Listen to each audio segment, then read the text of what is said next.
I should be able to finish this up in half this class or in 45 minutes or so, I think. Let's see. Let's try a challenge. So I'm just picking up where I left off. Let me open up my last. So yeah, I'm gonna open up what we have. I have an all sheet, so I'll go ahead and open up that one. It's the one I was creating at the end, so it'll be all of my three sheets that or three plates that I've done so far. It's ready for my fourth one. Now I'm going to open up the last one that we created, maybe, or whichever, just 284, 0284, I think was the last one we created this one. So, and then I just need to open up I need to open up that Word document. It has my standard parts list here. So I'll open that up. Yeah. So we just have two more to make. Yeah, 0359 is a 3-inch shaft.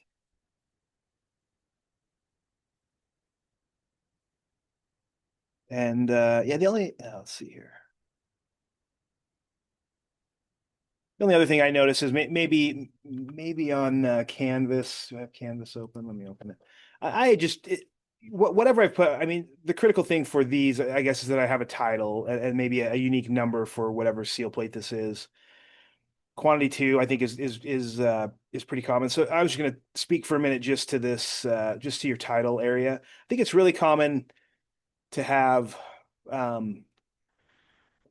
under a title, especially when we get into Inventor, we'll probably put underneath our titles, we'll have definitely quantity is always really important. Um, and then usually the material type is sometimes captured. So I've kind of captured material type here.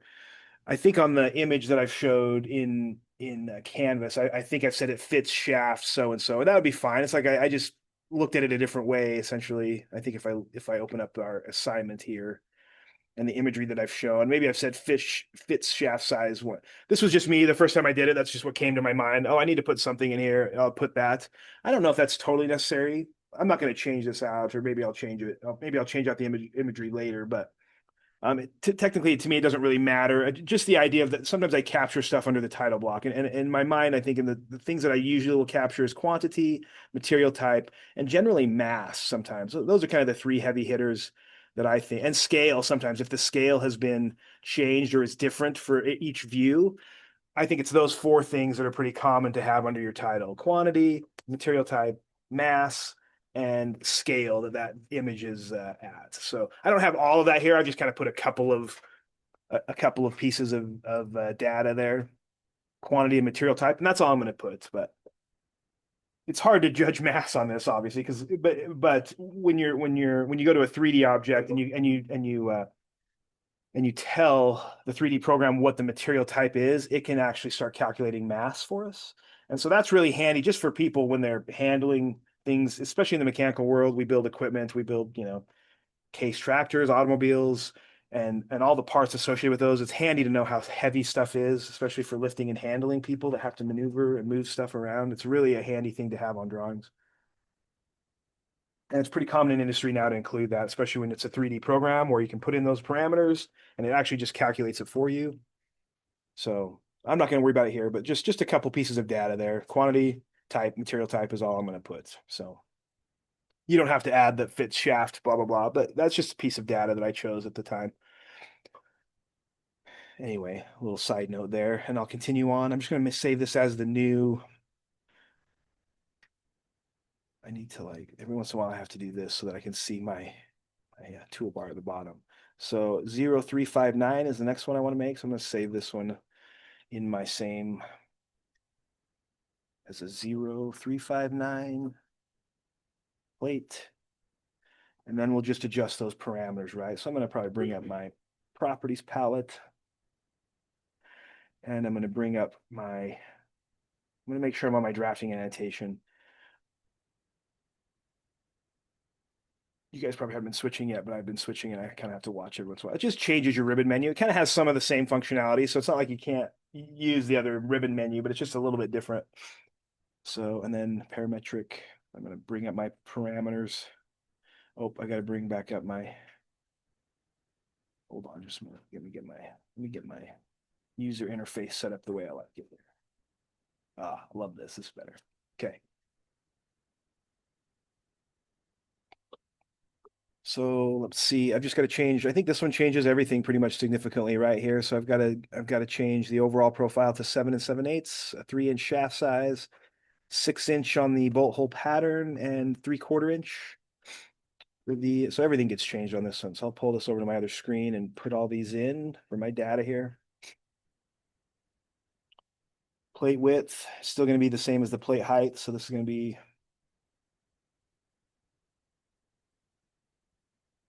Which one is this one? Is this one really this big? Oh yeah, yeah, it is. It's 7 and 7. It's where I need to go. Okay, I'm looking. Sorry, I was looking at the bolt hole pattern on my drawing, and I'm like, wait, is this one even right? So 7 and 7/8, 7.875. 7/8 is 875. So there's my width. Oh, and I did think I do think I went back and constrained at least my center marks to the center of circle. I think I did that last. So I hope at least my center marks maybe will stay with my circles when they move here. I'll check that. I mean, my dimensions are still not constrained, but it's okay. And then the bolt hole pattern width is 6, right? Yeah, 5 3/8 to 6. Yeah, maybe my center marks move better. Yeah, that's good. It's just a matter of like you could really spend time and like really like constrain all of the center lines and center marks and even all the dimensions could be constrained so that I really didn't have to go in here and massage it at all actually after if you want to spend the time doing, all the constraints. And probably I would if I really had time, depending on where you work and how much time they give you to work on stuff. If I could, if I did a really thorough constraining here, I could constrain all the dimensions so they did change how I want them and all of the other line types was as well. But and then the seal plate width here. I've already changed that. What else have I got to change? The shaft size got to be 3 inch. 3 inch on that. And this bolt hole size goes up to 3/4 inch, so 0.75. So that should be the correct. Looks like everything adjusted right as far as the model itself. So now I'll just go over to my sheet and finish I'll just jump into my viewport to maybe manipulate my. But yeah, that helped my center marks stay where I want them. I still probably have some issues here where I might grab some grips. These ones are still almost overlapping. I'm just going to make sure that they overlap. They were probably close enough it wouldn't have mattered. As long as they kind of run together is all I really want.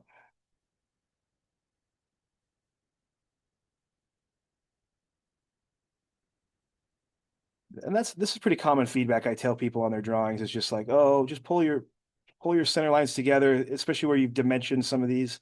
It just allows those center lines to carry those dimensions through, so you don't have to worry about from side to side. That's the idea behind that, is it simplifies. Yeah.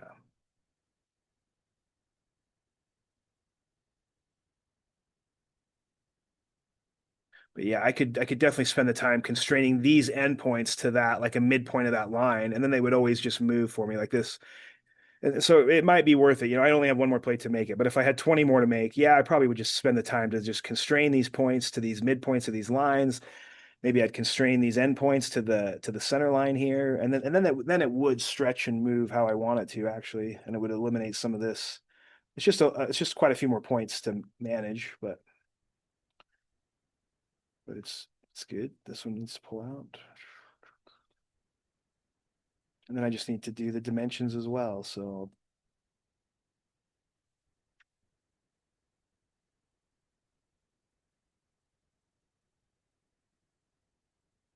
I'll escape these and work it.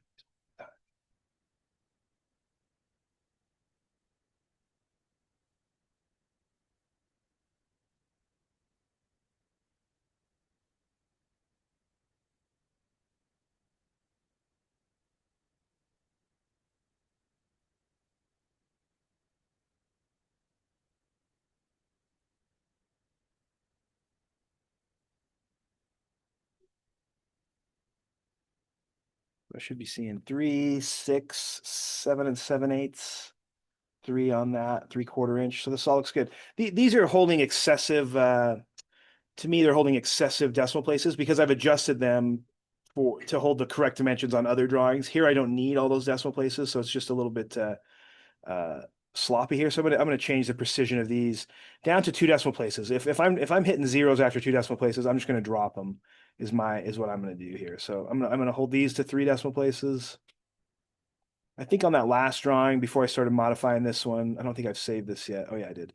Um, I think I had to change that one. At the end of class, I think this one was only at two decimal places on the last drawing. I changed it to three or four because it was like what was, I can't remember. It was 2 and 7/16 was the last shaft size from the last plate. Just make sure you maybe held that one. That's on the 0284 plate. Just make sure you're holding maybe the shaft size to a four decimal place. I think I noticed that as we finished, maybe, and it wasn't captured on my recording that I changed that. So it's just something about watching these, the actual accuracy of your dimensions. So I'm going to change this to two, though. It's going to carry the correct dimension. Change that one to two. I think I can match those properties, maybe. Can't remember if you match properties with a diameter, it might actually throw a diameter in there. Oh, I don't think it does, so that's good. I couldn't remember if it did or not. I just want to match the two decimal place property there. Good. And then I just need to change the name here to a 0359. Still going to be quantity 2, 3/8 plate. I'm going to keep all that the same. I don't know why my grid's not on, but there we go. So I like this. I'll save it. And then I'll jump back out here. So this one will be, all I got to do is change my one title of my drawing here to a 359, 0359. Yes. Okay. 1/2 scale. This is done. Excellent. I'll do one more. So that's it. That's pretty easy. I'm glad. See, that makes my next day's work, even though it was kind of labor intensive the first day when I come back in here to pick up where I left off, it's actually pretty quick. So let's do this next one. I'll save it. I've got that one saved as it is. I'm just gonna do another save as with my last plate that I want. 425 is what I have on my 0425. So 425 plate is going to be a 3 and 7/16 shaft, 9 1/4 overall plate size, 6 3/4 is what I'm going to make the bolt hole pattern. Just remember to catch that 6 3/4, and then the hole size will stay the same as this last one. So make those changes now.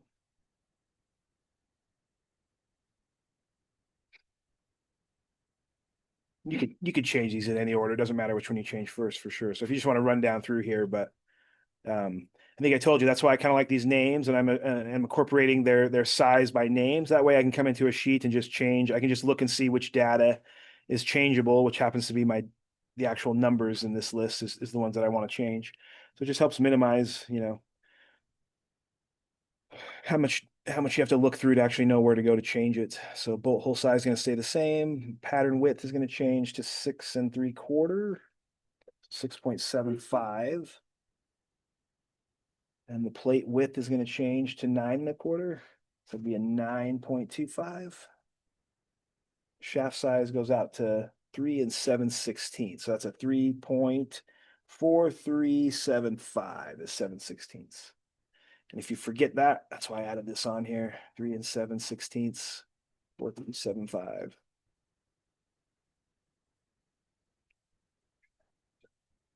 And so that looks like that moved for me pretty good too. So let's adjust this on the sheet. My viewport. 9 1/4. I'll have to probably, yep. This is the biggest plate, so I'm gonna have to adjust all these as well. Those are okay.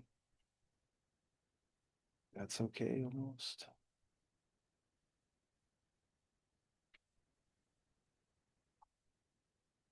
Those are gonna come together, so let's pull them together.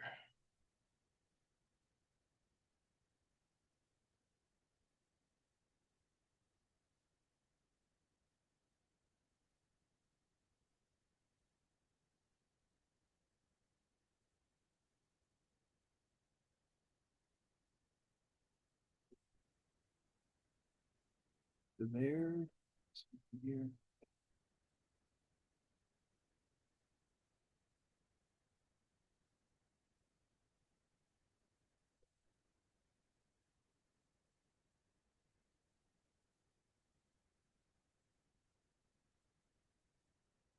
Just fix my dimensions. So this has now got to go back out to change this decimal place because it's only holding two. So I got to change that.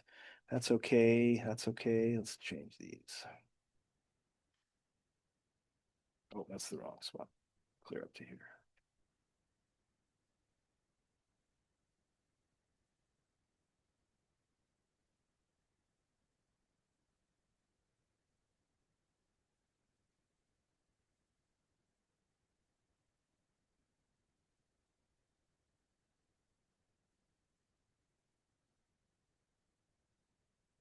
Oh, is that right? I think I moved the wrong one the wrong way, I think I want this one to be down here. And I want this one to be up there, I think. Yeah. Is that correct? Three? Yeah, that would be correct, I think. This one's not.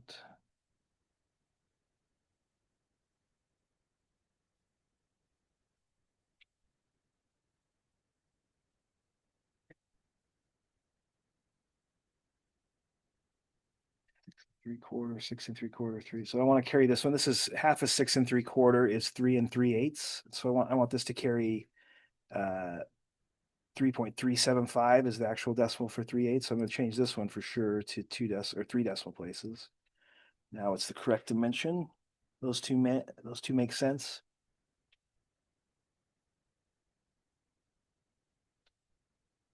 That's just something you might have to check, as you'll become more familiar with.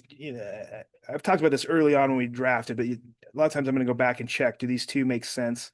If that is really supposed to be half of that, is it half of that, or did I have like a rounding error going on there? So this one I'm more particular about.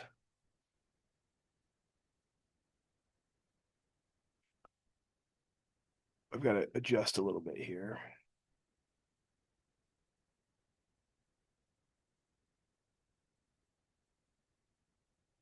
This one's fine. I just want to adjust this one to be the same. Three decimal places. Yeah, I'm going to step this away a little further as well. All right. This one I'm going to go down to two decimal places.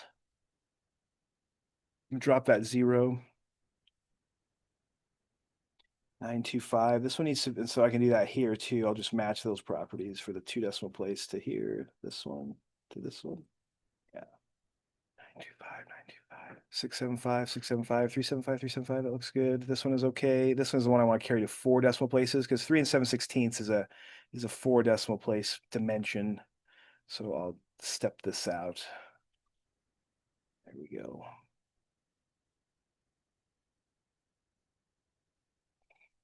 And then change the name of this one, right? 425, 0425. Still want two of them. Still want them out of 3/8 plate. So that should be good.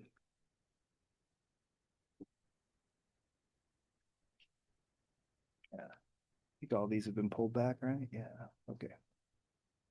Step out here. Maybe I didn't. This one definitely got to move my viewport. I don't think I had to do it on the last one. I thought I kind of looked at it carefully, but I'll have to check it again maybe. So this one I've got to adjust a little bit. Or make a new viewport if you don't like this one, which is, I understand. I don't like it either. Okay. I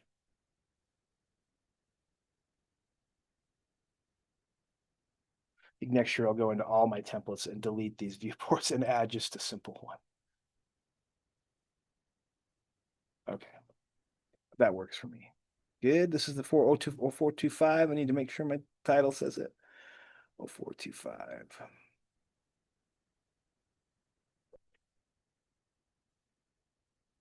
0425. Just want to make sure I was using the right number. Yes, 0425. Okay. So that's really it. That would be the end of the five, like kind of library seal plates, individualized. And like I said, some places might say actually combine all your seal plates into a multiple drawing sheet. I want them all in one file, and I can understand that too.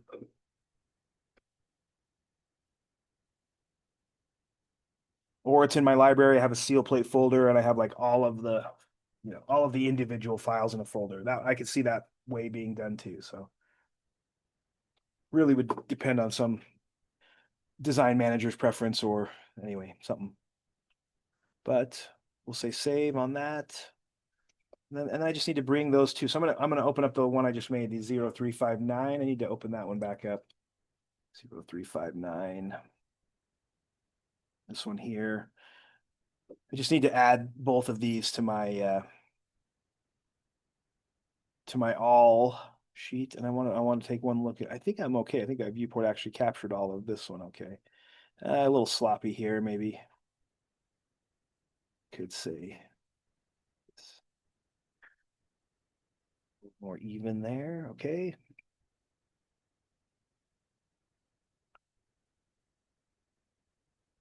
But then I'm just going into the model space itself, and I'm just copying and I'm going to copy and paste this in. So I'm just in my model space.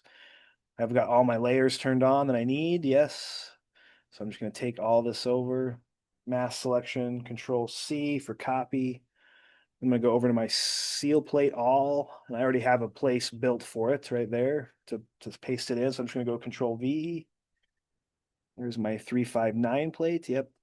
And then I just place it anywhere for right now. And then I'm just going to do a move all of it by maybe this point here. Not that it has to be done that way. And then what I've been doing is just locking these down. Once I'm kind of happy with them, just kind of keeping them organized in my all file here. I just do a quick parametric lock. I don't think they call it a lock. What do they actually call it if I hover for a second? A fix. They call it fix. And in Revit, you'll notice they call it pinning it. Yeah, you'll pin stuff to lock it down in space. So fix, lock, pin. It's kind of the concept of Revit's pin to me. Pin it down. All right.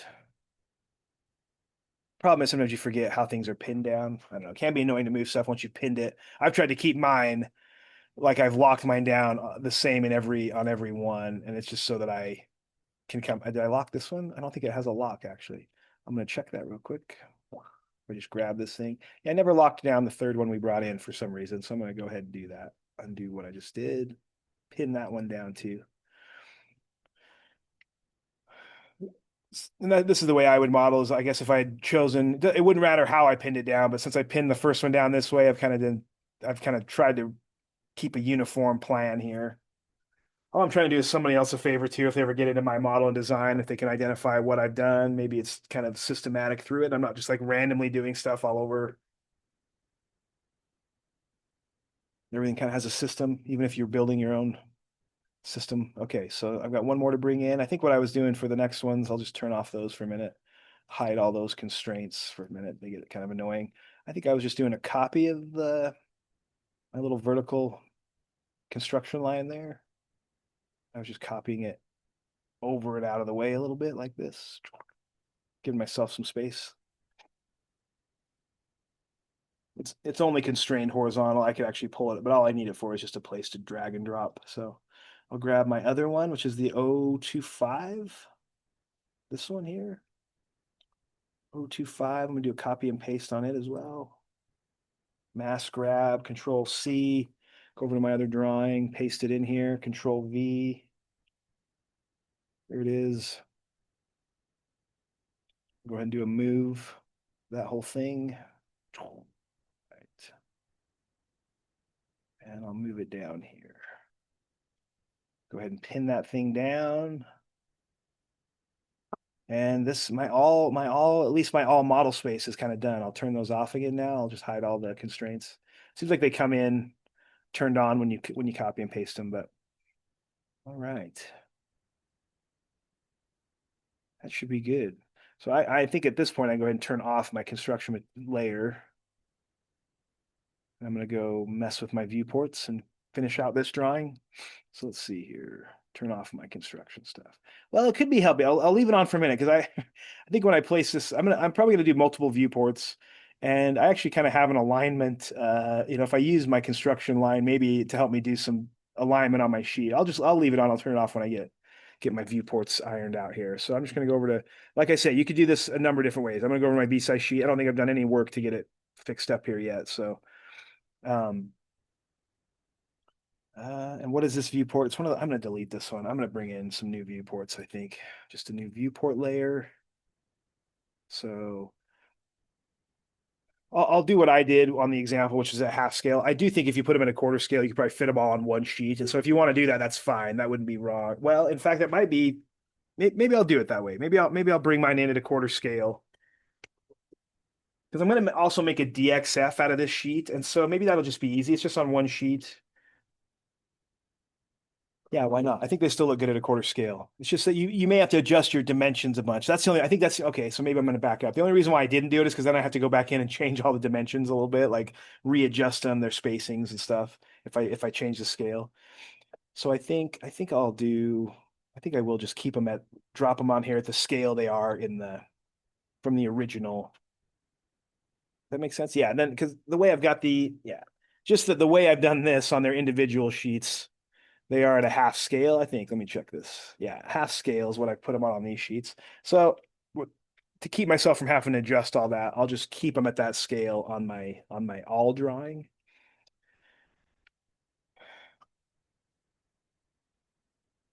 which might make my DXF file just another step. Yeah, yeah.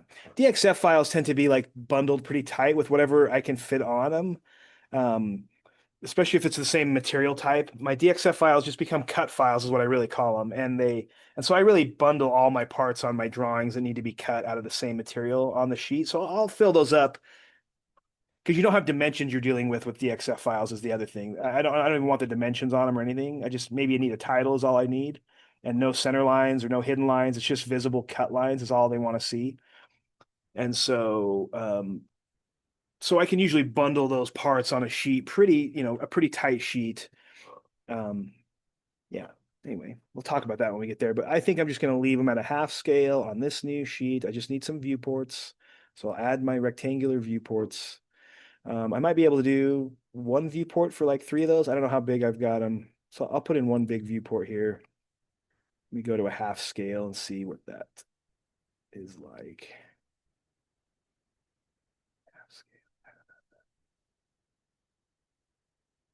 I don't know if I can fit three of them across at a half scale in the same viewport. No, but I can probably fit two of them. And then I'll bring up. I think I was able to fit like three of these on at a half scale on a sheet. So I think however you want to do this is fine. No right or wrong. What's that? Oh, my 0219. Yeah, yeah. I want to like scroll over here to my first one. You're right. Oh, my computer's pretty laggy. Yours might be too. There it is. Yeah, I want to grab the first one. Oh yeah, and then maybe I can fit them all. Yeah, there we go. Oh, and I messed it all up. Hold on.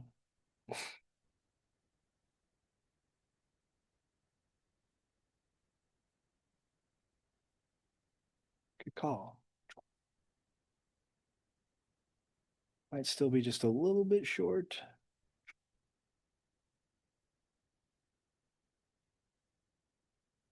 I go over.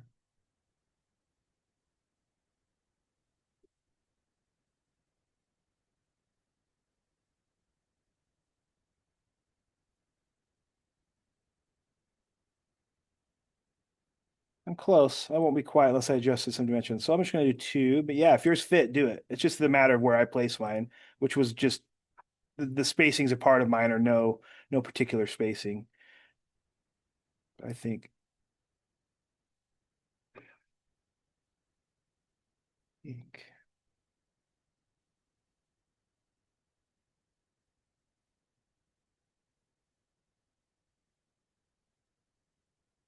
the thing that drives me crazy is always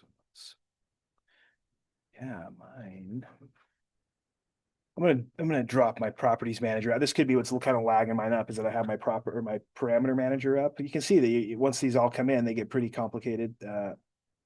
These sheets, and that's why I've labeled them this way so they're easy to identify what parameter goes with what. It's a little bit, but maybe it'll be as a little less laggy if I just turn it off or not.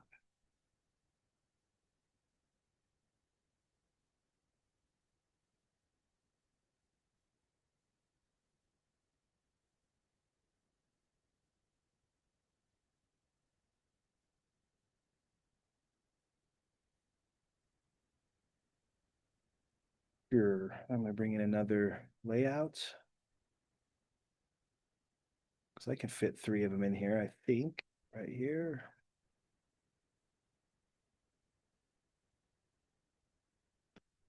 Third, third one over this one.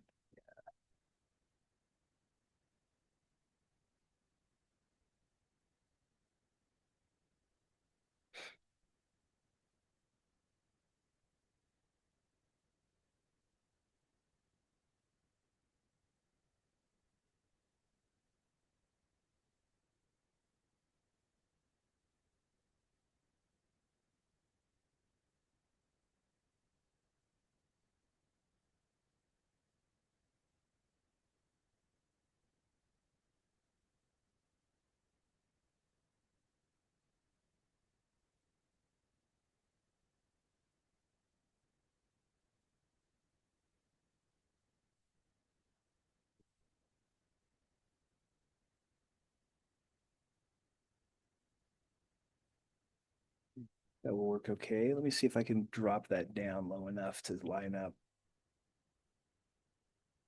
I just do a move of this viewport by this point or anywhere on here really. I have these lines. I'm just going to use these lines as my little kind of viewport alignment line, I think, like that. And it wouldn't matter. I mean, this is just me maybe being a little particular, but you don't have to. I mean, I just line mine up so my plates are all on the on the same plane. You could line it up so your titles are all on the same plane. So I think it could definitely vary. And sometimes people just blast them on there and they don't really care. But I at least spend some time thinking about it a little bit, maybe too much time, but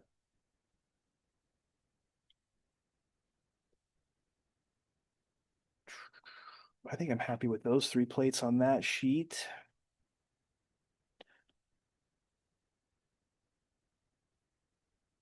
I haven't done my title blocks yet. I'll come back and do both all my title blocks and revision history.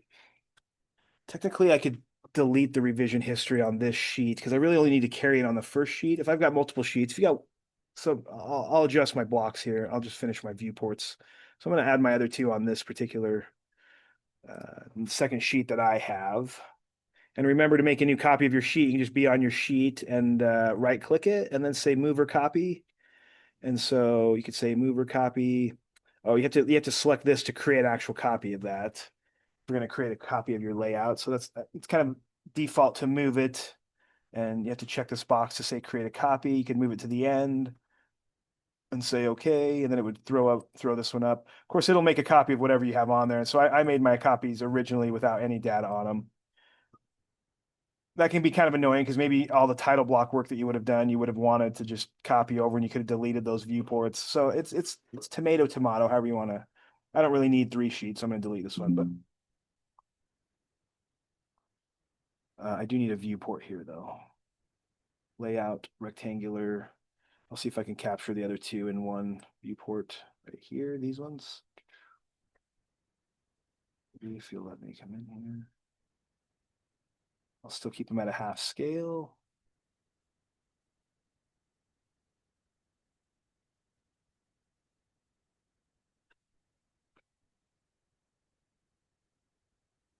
Yeah.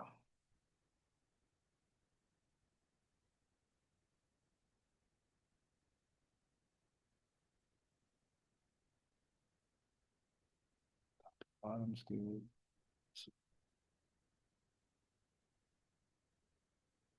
I may have to come in and adjust that dimension a little bit. It's a little bit I can go a little bit down, but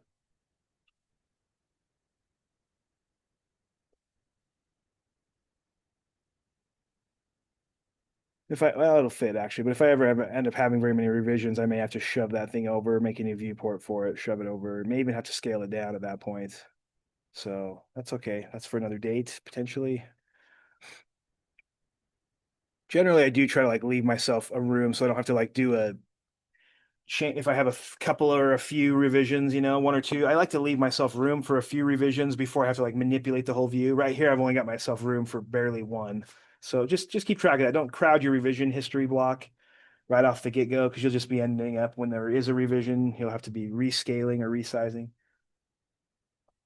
So I generally try to keep this ready to expand if it needs to.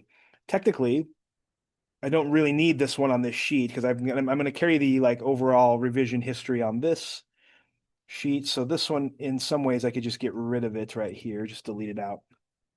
I would add it if so. This is kind of like the overarching revision history for the whole drawing. And then I don't need to add revision history blocks to the other sheets unless there's a particular part on those sheets that need revised, right? Because in a multiple sheet drawing, this first revision history block is going to carry every time there is a revision, it will carry that.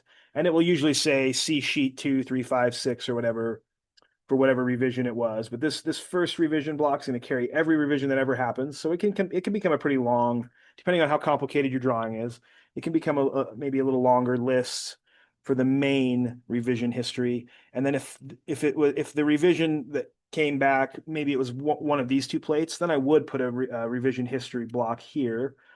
And we have some notation that we would use. I don't think we've ever even used that. And different companies will use different notation. Sometimes it's a triangle. Sometimes they'll put a cloud around the part that's been changed.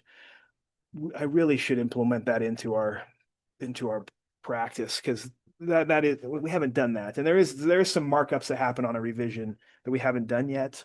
We will do them in Inventor. I'll promise to do them in Inventor, and because then that would need a revision block here if it was associated with one of these plates. So. And this can be managed different from different companies as well. So I can speak from the way that we managed it at a few companies that I worked for, and that was the way we would do it. We'd always have the main revision history on the first page. Every sheet that had a revision on it would have a revision block and the date it was, and they would be dated. And so if some sheets in a print packet hadn't had revisions, there just wouldn't be a revision block on those sheets. So it's kind of a quick way to identify which sheets had revisions. Anyway, this one I think is done. I just need to do the title blocks, and I got rid of that one revision history, so I can put this one now, put my information in. But it's today is going to be the 4th.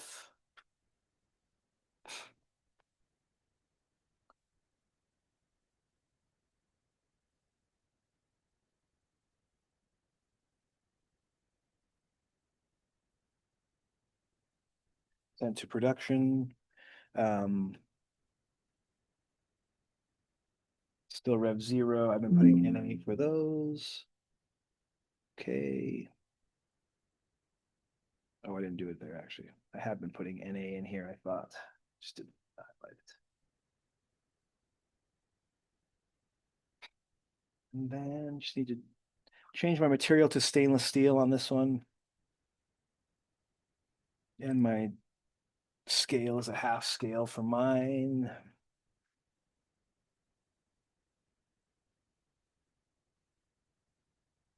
Oh, I don't know why. I went the wrong way.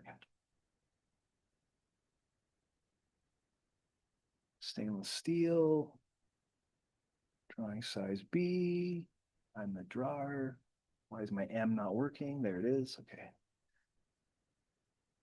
Date drawn is today. Yeah. Generally, even though like I speak to this a little bit because we've been working on this drawing for a couple of days. You could be working on drawings for months or weeks even sometimes. Months. I mean, you'll hear some people come in and talk to us that they've been working on some drawings for years, and just because maybe when I've heard people come in and talk to us about that, it's because they're kind of an R&D function. Maybe they're in a research and development branch and they work on designs for years sometimes. But so the way they would track dates of drawings there could be kind of complicated in some ways, I guess. So you in some of our practices where maybe I might be working on a drawing for a week or several weeks and I'm ready to send it to production, I would usually make my revision zero match kind of my drawing date when it was sent to production.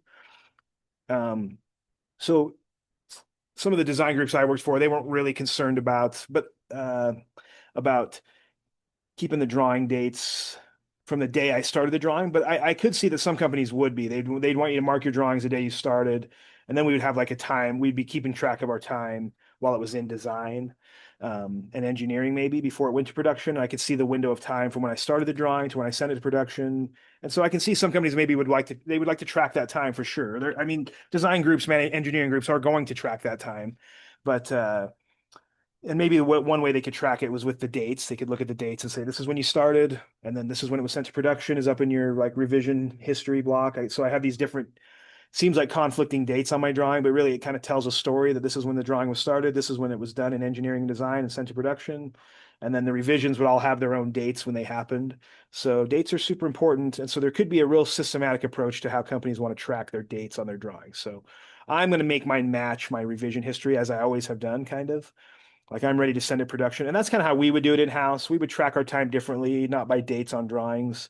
Uh, anyway, so I don't know, it makes me think of the workflow in design groups is very particular actually. So dates are hugely important. All right. But today is just the fourth. Long story to get to. Today is the fourth. Just remember, I just if I could say anything, just impress upon your mind that dates are important on drawings, very important. And there might be a systematic way they track dates. So be ready for that. So, and then the title of this is just what I've chose is CAD 1108. This is just seal plates all.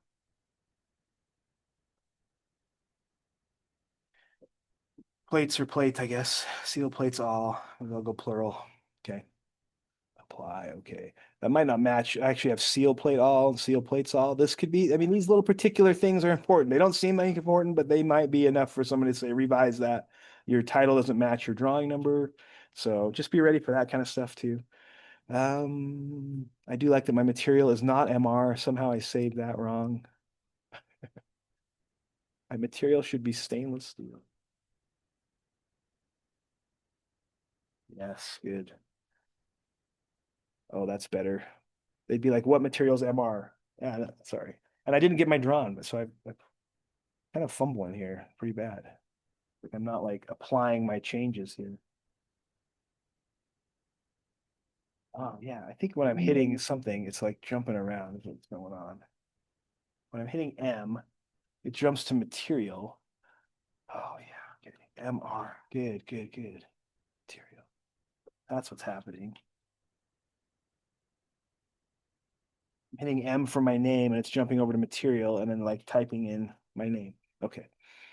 I think I fixed that. Yes, good. But I got to do that on my other sheet. That's the disadvantage of having two sheets where I didn't define the title block already is I have to do that again. And that's an easy way to make a mistake on your sheets.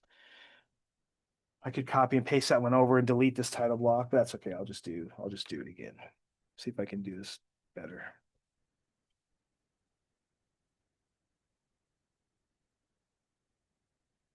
So far, I'm doing way better.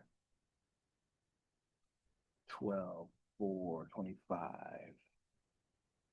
Title. I'm gonna maintain the same title. It's just CAD. I'm gonna wait.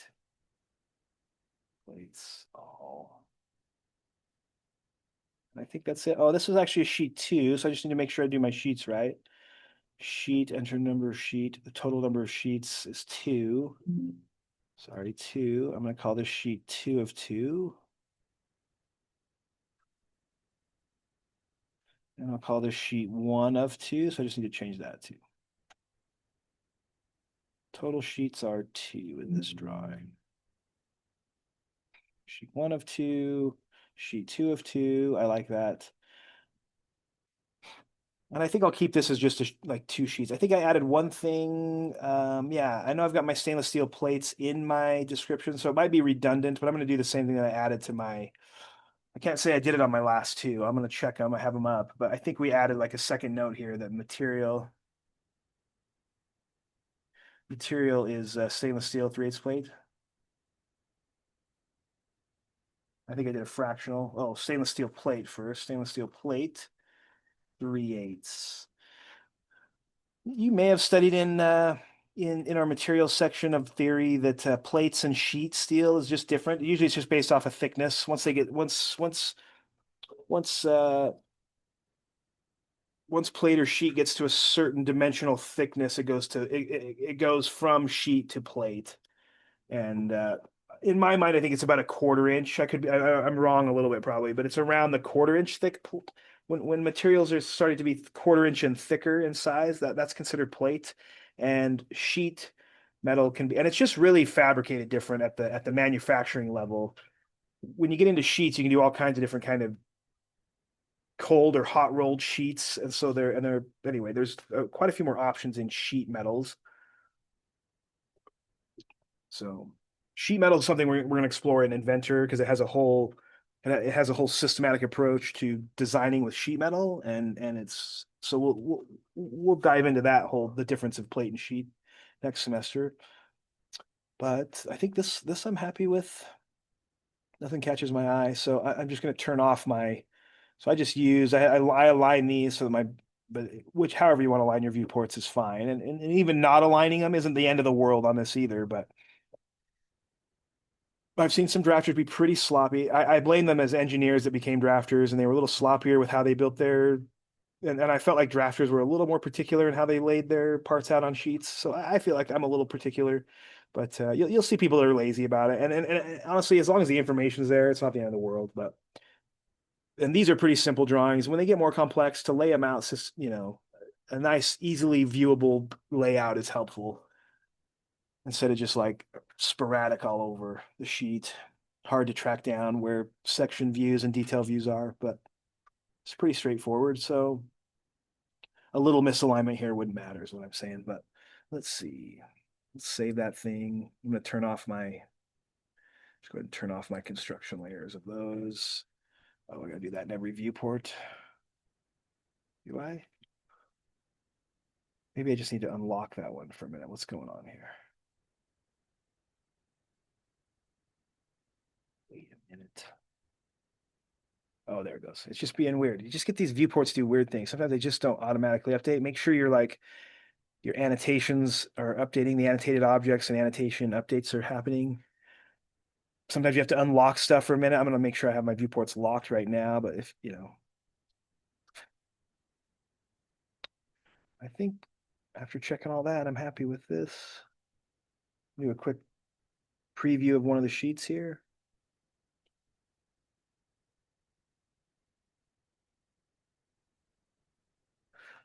I just always do a preview to make sure anything doesn't catch my eye. I think I can remove the note off the second sheet too. This is really the general note for the entire sheet set, right? It's on the first page. General notes applies to the entire sheet. So technically I could delete it off the second sheet. So I'm going to delete it here. Delete this general note. I can add general notes to the sheet if they really applied, but I think I'm going to let this general note. So I've got the revision block and the general note kind of deleted off the second sheet. First sheet's carrying revision block, carrying revision or general notes. This applies to all sheets anyway. So I like this. Maybe that's the last little thing I would do, and then I'll save that. This would become a batch plot, right? So I'll just do a quick batch plot PDF because this is one. So you're going to have these individual, and I'll go through and maybe clean this up before I save it. You don't need to make a PDF of these individual ones. Just upload the actual DWG file is fine. So I might open all these back up and just fine tune them and save them without their construction lines on and stuff. But stand by for a minute. I'll just finish this one, which is going to be a batch plot now that I'm done with it. So a little bit different. I don't do a control P to batch plot. It doesn't go into that. But if I go into my drop down A here and go down to the printing, I have a lot more control over specific ways to print this or plot it. The batch plot is what I want to do for multiple sheets, right? So batch plot this thing. It's going to whatever my layouts I have open. It's funny that CAD here I don't know if you've noticed, anyway, could be different, but CAD at my house will not automatically open all of the drawings that I have open. It doesn't, when I go into batch plot, I have to actually load other drawings in. So I was going to talk about that. And that could be the case. It's probably just a default setting that's different from my home version to what's going on here. So here my version will populate every drawing that I have open will populate as a potential to batch plot. So really, in order, if I wanted to combine multiple files into one PDF, all I need to really do here is open them all up, kind of pick the layouts that I want to include in one PDF. So that's what I've got going on here. But in the case that I didn't, you can add more. I think if you just want to add a file, add sheets, this will go to a file explorer. So this is a way that if you have just stuff that's not opened and closed, you can just, if you're adding them from a closed file, you could do it this way too. So if I had something that I wanted to add to this, um,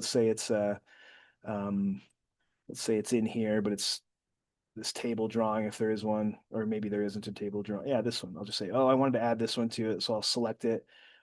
It should add that option here. Yeah.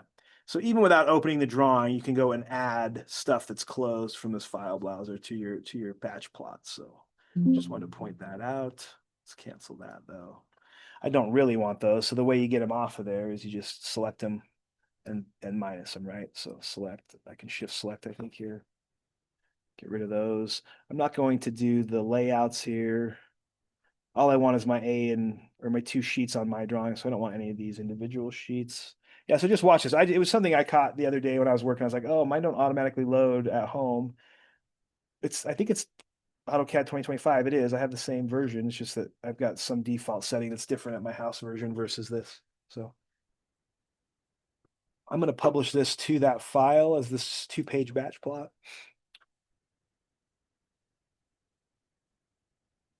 Not to that one, but to this one and to in class. So I'm just selecting the folder that it goes into. So now that's the folder it's going into. And I'm gonna hit OK. I'm gonna keep it all as just kind of default. I think it seems like everything is checked on as default. I'm gonna say OK. And then I'm gonna publish this. Then it's gonna give you the chance to give it a name. So I'm gonna keep it this name. All mine is in class.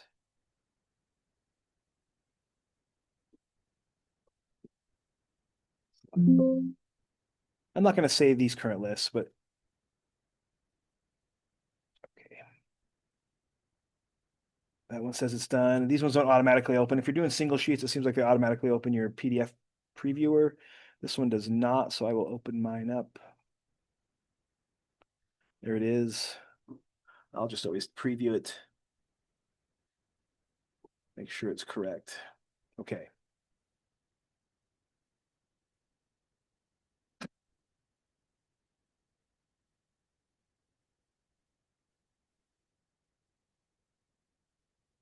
Yeah.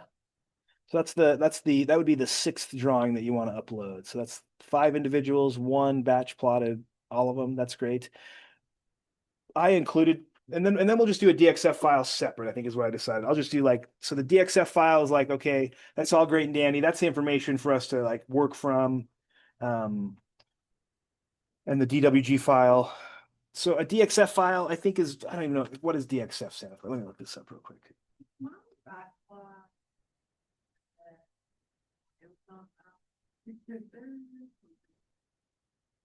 It says the file's not found. Let me see here. So that's an error it gives you right here. Like what's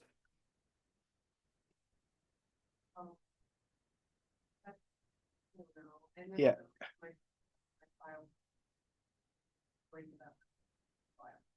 File not found.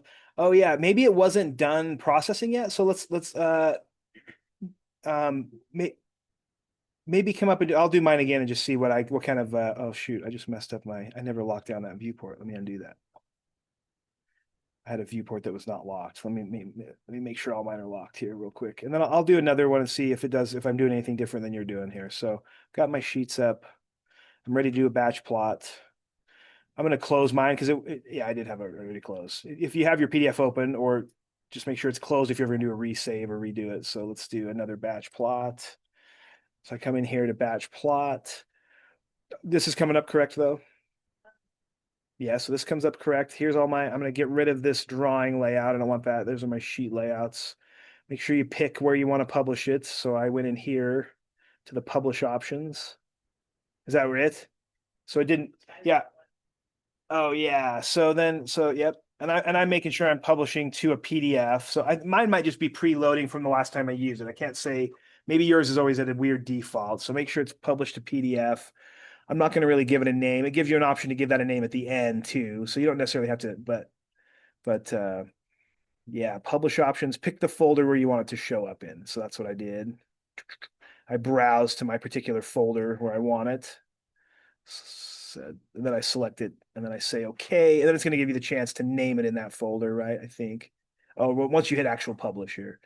So I'm going to go to publish. There it is. Mine shows up again. If I'm going to resave over, I just click it again, select it. I should get this error that says you want to replace it. Yes. Maybe there was an error. Do I want to save it as a list? No, I'm not going to save it here.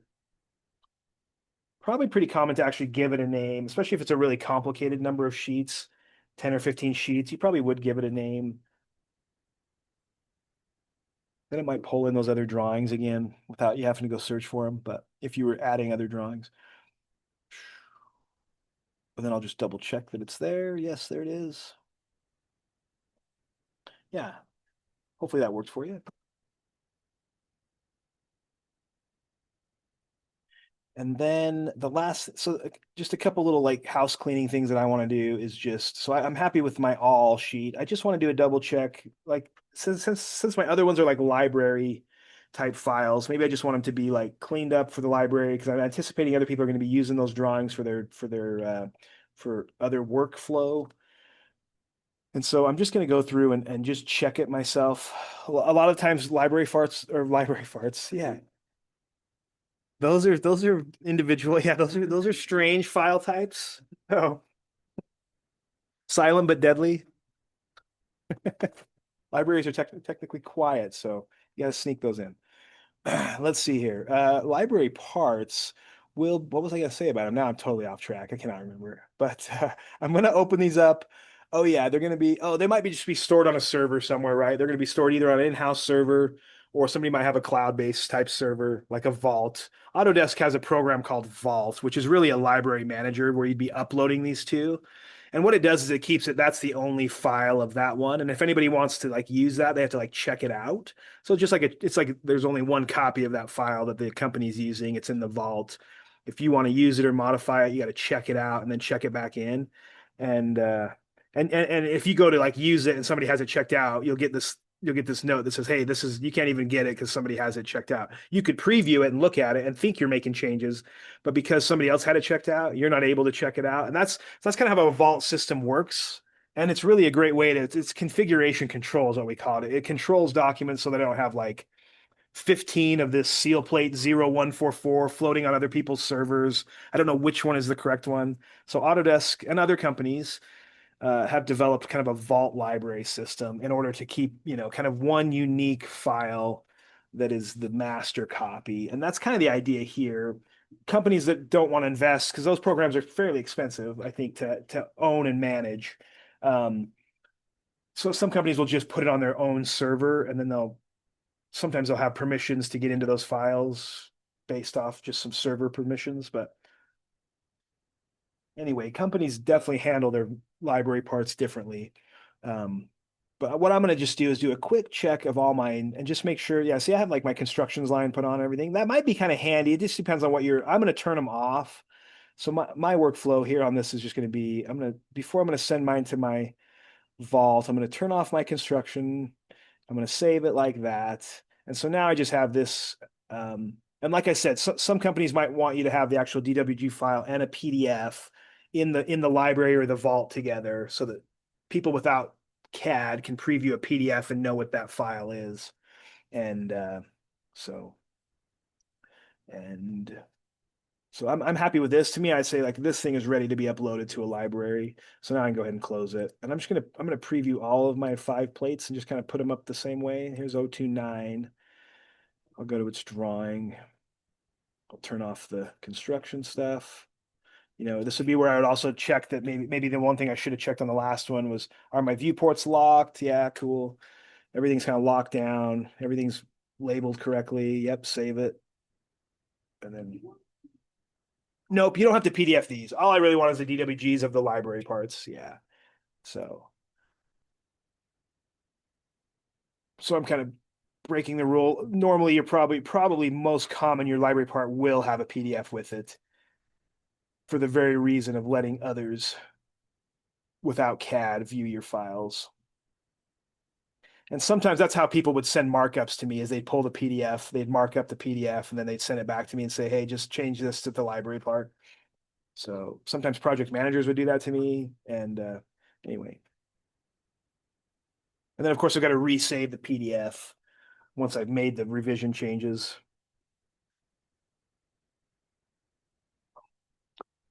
So I'm turning all these off, doing one more double check, saving them up.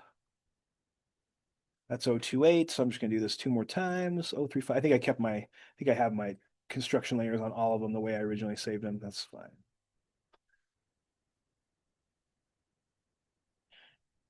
And it might just vary from place to place. What I'm saying is generally there might be a system of how they want you to like save your save your parts to library. Make sure you either turn stuff on or keep stuff off. I don't know. Just somebody can have a preference. Oh, 425. So these are all of them. So now these are all saved. So now what I want to do is I want to make one more file. These are kind of the data information files is what I think of them as. Um, that one might be cutting off actually. Now that I look a little closer. It's hard to tell, but I think that, oh, I don't think it is. I think it's okay. But I've got some overlapping viewports, but they're really not conflicting. Okay. Let's do a DXF file. So this one is ready. So this is my main file, it has two sheets. I'm going to save this as a DXF file. So this is the simplified, ready to send to. Sometimes you'll have to send these. If you work for a place where they're not doing their cutting and manufacturing in-house, but you're sending it out to someone else to cut, maybe all they need you to send them is not all this data sheet here stuff, not your DWG files. They might just want you to send them a DXF file. So this could be like in my experience, we didn't do our in-house gasket cutting. So any gasket parts out of silicone or neoprene or whatever, we sent it off to a company to cut our gaskets for us. And I would always have to pull out the sheets that were those materials, save their individual sheets as a DXF file, and then just email them to this company to have them cut my DXF files for us. It was just something that they didn't want to spend the time. Our in-house mostly cut metal parts and our plastic parts, but just gaskets for whatever reason, we learned it was quicker to have this other company just cut them for us, and so that's what we did. And so this is I'm thinking of that kind of a scenario where like, okay, we're cool, this is all done and dandy, and really in-house we can handle this, and it's all we need, but somebody else needs to cut from this. So what I'm going to do is I'm just going to save this as a DXF. So I'm on my all sheet. It's the only one I have open. It's the all cut file sheet. So I'm just going to go up here to export. I think down the drop down here, I should be able to export. Maybe it's an export function. Yeah, I think it's maybe actually something else. Is it other formats? No, wait, let me see. Let me see. Save as. Maybe it's just save as. Is it a different one here? I don't know. Let me look for it. I'm looking for DXF. Maybe it is export other formats. What do I have here? A DXF. Or maybe if I just do a save as, hold on, back the truck up here. If I just do a save as, I think a DXF is something that's just a normal, should be, yeah, this is wanting to save as a drawing. It is a drawing. But if I just scroll down this list, I have a DXF as a file type. Yeah. So maybe this is the way I would do it. I was thinking it was in the other, but I just want to save this as a, so my options here are all of these different DXFs. So this is kind of weird, but this is just the default in CAD where it could save it at, all these different drawing types and all these different DXF. And the reason for that is because people may have older like cutting equipment that won't read new files. If you remember even CAD itself, if you have an old version of CAD, it can't read newer versions of drawings that have been like if you were at home making 2026 drawing files, you bring them here, 2025 CAD will not read them. It'll go the other way. You can do your 2025 drawings here, take them home to a 2026 program, and it will open those up just fine. So sometimes you have to be strategic in which year kind of you're saving your drawings as, if you're sending them to some people that have old versions of CAD.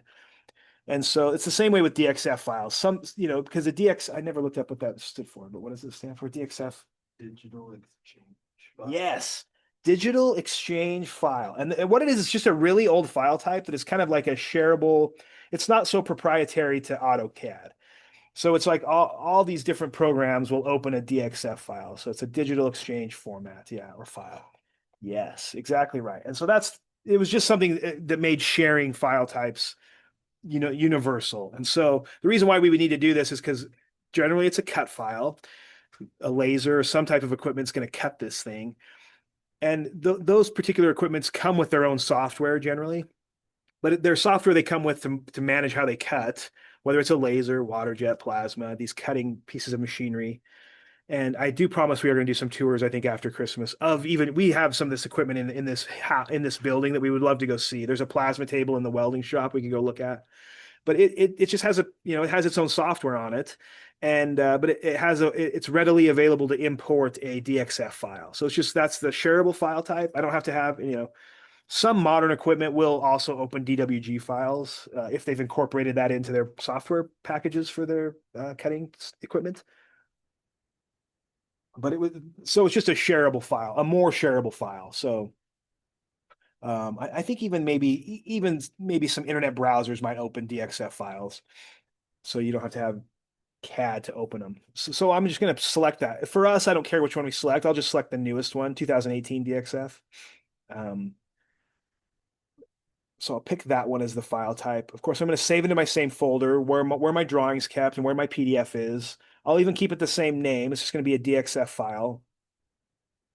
And so I'm going to say save, and this should totally change this as a DXF file type now. Up at the top, I see that it's DXF. It doesn't seem like anything changed, and really it doesn't look like anything's changed at all. It's just a DXF type file.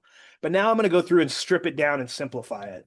So it's not, I'm not messing up my DWG file. It's over there. It's saved in my file. But now I can come in here to these and just delete everything. So I can just come in, even in model space, I just want to delete, I only want visible lines here. So maybe I have to delete these no, I should be able to mass select this stuff and just start deleting it all. Yeah, just get rid of all my dimensions. I'm not just going to turn them off. I'm actually just going to delete them. So I don't want my DXF file to have even center lines. I don't want any center lines on it just because machines will try to interpret those lines. It doesn't really know the difference between, I mean, a line, it'll even try to cut these words out and everything too. I'm going to keep the title. So don't delete your title. If you have, don't. The only thing I'm going to do is keep the title. And the only reason why is because, I think I mentioned the other day that lasers can etch these titles. So it might be that whoever's in charge of cutting this will copy and paste that onto the part, maybe scale it down so it's a little title. And they might just keep your title and have it etched into that. So they might be telling that if it's a laser, they might be telling it, hey, cut these through. But this particular, if I copied and paste the name of that onto the part and scaled it down to a small readable size still, I could tell the machine to etch that, don't cut it. And so the programmer of the machine has some can change that, and they may delete the rest of it, but I'll just keep the whole title for them to manipulate downstream from me. And I just know they're not going to want dimensions. Turn off your visible object length and text layer, then you can just look at everything. Oh, that works good too, right? Like just like yeah, because I'm probably gonna delete even the construction layer stuff too. So yeah, I like what you're saying. Just turn off my visible because that's what I want to keep. Yes, keep all this other stuff on and just mass select this. Oh, I like that. Yes, do it. I just don't want to delete my title, so I'll be a little bit careful. I got some dimensions that are close to my title. But yeah, so it's not going to be parametric anymore for sure. We're getting rid of the constraints that it would have had. So in the event that I have a revision on my DXF file, maybe I just kind of almost recreate it in some ways. I would probably recreate it from the drawing file again if I had to make a revision. Um, maybe it only impacted one of those, but yeah, I'm going to do something like that and then turn these back on. Love it. Yes, that's my DXF file. Should be just like that. Some places will want you to include the outer dimensions, maybe the overall dimensions for kind of a quick identifier. So like that could be handy for somebody that's plasma cutting and they can't etch. And so they may say, oh, leave the outer dimensions and we'll turn those off so they don't cut by the machine. So that can vary from place to place. But the essential part is all the machine needs to know is this. And modern machines can interpret this as this is an inside profile. So it knows to kind of like leave the line when it cuts it. And then it knows to come to this outside profile and it will step out to the outside and also leave the line. So it'll know which way to interpret where it's going to cut. The kerf loss, yeah, the kerf cut. So yeah. I don't think machines like to cut stuff on layer zero. So sometimes I would get feedback where I accidentally like drew some visible line cutting on layer zero and I sent my DXF file and then they would come back and be like, hey, if it was on layer zero, it seems like it gets dropped in the from equipment to like from software program to software program. It seems like layer zero is kind of like a bad place to put stuff on. It's like machines can't interpret from layer zero or something. Sometimes people will go in and even delete the layers that they don't want on it. I'm going to leave all my layers here because usually those are selectable within a machine. It'll pull in these layers. It'll be like, hey, I have these potential layers. And usually as the machine operator, you can select which layer is act or which layer you want to bring in. And so it's not the end of the world to send layers, but some places will have you like also simplify this and delete it really simple, depending on how their equipment is. But I'm gonna leave mine just like this. And then I'm just gonna, and you could technically leave these. I'm okay if you leave this as a batch plot DXF too. The other option, like I said, it's more common to kind of simplify your drawings for cut files and put as many parts on them as you can. So that's going to take a little manipulation here. So I'll do that. Essentially, what I'm saying is there's only 5 parts to cut. So I'm going to fit them on the same sheet. So I'm going to delete this one. But when you have a complicated equipment with multiple different types of materials and a lot of parts, maybe 100 different parts, then you're gonna have a DXF file that's a lot of sheets for sure. So, and then if you're really fancy and you work with engineers that like to do computer programming, they can write like a macro that will just turn your drawings into a DXF file. I had that, which was a beautiful thing. It would just like interpret. It was coming from Inventor, and they could, which is all 3D parts. And in Inventor, when you have a 3D part and you want to make a cut file, you make what's called a flat pattern, which is a single layer file. And some smart engineer had wrote a program that just interpreted the flat patterns into DXFs, and that was brilliant. I was like, holy cow, that's smart. So, and then it was just a click of a button. They'd added the macro onto our toolbar, and you would just click it, and it would go through and search the file for anything that was a flat pattern and would pull it into it as a DXF. I was like, man, that's amazing. But that was some computer nerd engineer guy. But it was just saving workflow for sure. Because this can be a little labor intensive to get these. Because what I'm going to do is bring these into one. So I think I'm going to scale these down to quarter scale. I think is what I did on the one that's shown and on a quarter scale I can probably fit all of them in one viewport actually. So I might even just delete this viewport. If I can get rid of that one. So then get into this. All right, let's do this. Yeah, I think. Oh yeah, I can almost fit all mine. Maybe I can. Yeah. What's that? If I already turned it in. That's okay. That's okay. Yeah. Gen, gen, yeah, generally as long as yeah, I can see that what I've got is I've got my titles that are getting to kind of let me just make sure I'm gonna flex these. I think my titles are back to a half, back to a yeah. I may have to just do a little adjustment on my titles if you did this, but you could totally have done them as 2 sheets, same size. Not the end of the world. Because I'm going to get in here now and just do a little modification on my titles, I think, which is just a matter of just placing them closer to their plate here. And I mean, that's the reason why I didn't change the scale on my actual all drawing, because I would have had to do some adjustment like this as well on the dimensions and anything if you change that scale from how it was originally formatted. So there, but I think that will work. Back out. Cutting off that though. Get this full word here.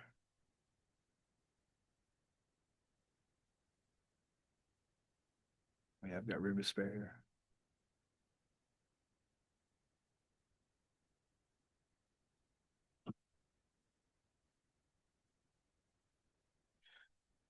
I can leave that note. I'm going to change this to this is a DXF file. I haven't really saved this. Oh yeah, it's just a DX. It carries the same name, so that's pretty common too. That I might just carry. It's a different file type, so it'll allow you to save it as the same name, and that's kind of common with our PDFs and our DWGs and our DXFs. We'll probably carry the same name. They're just a different file type, and so they'll be together in the folder generally, so they're easy to identify. So I'm not going to change the name or the title.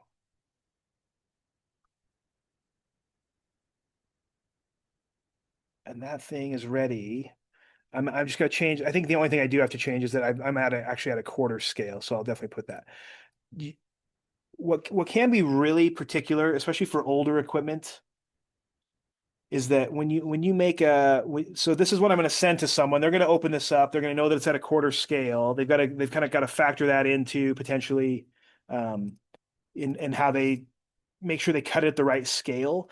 And so generally people that they're not going to want you to have mixed scales on sheets. They'll allow you to have a sheet of one scale and another sheet of another scale, but they technically don't like mixed scales on the same sheet because they can misinterpret what the scale of the part is when they need to cut it, and it can lead to errors if they don't know which scale anyway. So it was pretty common, and that's just I think newer equipment is a little bit better at not making those errors, but older equipment, which a lot of companies still have old equipment that's working for them, and they're not ready to get rid of it yet. Just like my old truck that I keep driving. I don't want to buy a new truck yet, so I keep driving it. They don't want to buy new equipment every year, so sometimes, and I remember this was in one company that I worked for specifically. We had to make sure that we did not have mixed scales on the same sheet. And some people would do it and they would try to like put it in the title block here and they'd say, well, I'm clearly identifying it. It was just like, yeah, it was just too easy for it to not. We would get parts cut pretty raw. It was bad. So we had to make sure, hey, on your sheets, make everything the same scale so that somebody doesn't have to just miss that little note somewhere. So this is all at this scale. And this is it. So I have a one sheet DXF file. If I hit save now, I think it'll save it fine. When you go to close this, let me do a little modification. So now I have an asterisk on my file, like something's been changed. I think if I go to close this now, even though I haven't done anything to save it, I think you always get this right here because it's a DXF file. It's always going to say, hey, save changes, yes. Oh, it's this next dialog box. Do you want us to, it's in a DXF file. Do you want us to change it to a DWG file? You have to say no on this one because I want this to be a DXF file. I don't, it like default AutoCAD always wants to convert your DXF to a DWG. And if you hit yes, your DXF just became a DWG. It's not the end of the world. It's just kind of annoying when you think that you've hit yes and then you send it to somebody and they're like, I can't open that file. And you're like, dang it. I don't know why. And I think this has been the way AutoCAD has been forever, that it always wants to convert it to a DXF to a DWG. So I'm going to say no. I want it as a DXF. And I'm just going to double check my files. So it should look like this. It kind of looks like a template file icon. It's a DXF file here though. So essentially I have my seal plate all, our in-house drawing made into a PDF, but then I have the DXF file ready to send to an outsource to cut for me. And so that's kind of so you'd have all of these files would be submitted. So I have one, two, three, four, five, six of those, one DXF and one PDF. So I'm okay if your PDF is if it's just one, if you fit them all in one, that's fine. If you did multiple sheets like I did, that's fine. You don't have to include the DXF file in that print pack, but that may be another workflow too, that they want the drawing file to include the DXF file. It doesn't like to come in as an X reference, like X reference doesn't like, and we haven't done any X referencing here either. There's so, we're getting to the end of the semester where we've only, I really only visualize that we've really scratched the surface of CAD's capabilities. It's such a deep program, but there's a lot we haven't done. I mean, we haven't done a lot of collaboration. We haven't done any X refs. We haven't done any like revisions where we titled and bubbled stuff and marked it up the totally correct way. So anyway, there's just a lot we haven't done, but some of that we will capture in Inventor, which is a little more automated and not so manual as CAD is. So I think we'll cover some of these things that I just mentioned in Inventor. And anyway, but that's it. That's the end of this. That is the end of this one. Let's take a break and then we'll do some 3D modeling for sure. Let's take like a 10-minute break. I'll end this one.